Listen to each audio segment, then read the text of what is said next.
Once upon a time, in the heart of West Africa, there was a small village that was home to a spider named Anansi.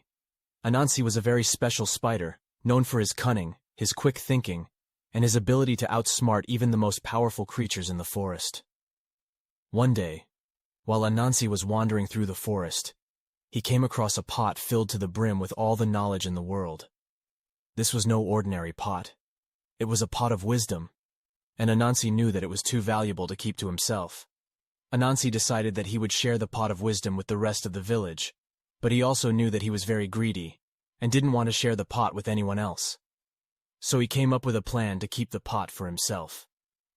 Anansi went to the sky god Nyama and asked if he could help him keep the pot safe.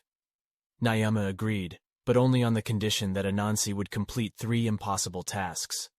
The first task was to capture a hornet's nest without getting stung. Anansi thought about this for a while, and then came up with a plan. He gathered some empty gourds and filled them with water. He then went to the hornet's nest and pretended to be dead, with the gourds lying nearby. The hornets were curious and landed on Anansi's body to investigate, but as soon as they did, Anansi quickly sprang up and poured the water from the gourds onto the nest, drenching the hornets and allowing Anansi to capture the nest without getting stung. The second task was to catch a python without any help. Anansi knew that this was going to be a difficult task, but he was determined to succeed. He went into the forest and found a spot where the python liked to sunbathe. Anansi waited until the python was fast asleep, and then he tied his legs together with some strong vine. The python woke up, but it was too late. Anansi had already caught him.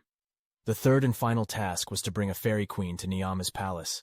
Anansi knew that this was going to be the most difficult task of all. He searched the forest high and low for the fairy queen, but he could not find her. Finally, Anansi came up with a plan. He made a doll out of clay and placed it at the edge of a river where the fairy queen was known to bathe. When the queen came to the river and saw the doll, she was immediately smitten and began to talk to it. Anansi was hiding nearby, and he began to mimic the voice of the doll. He convinced the fairy queen that Nyame wanted to marry her, and they lived happily ever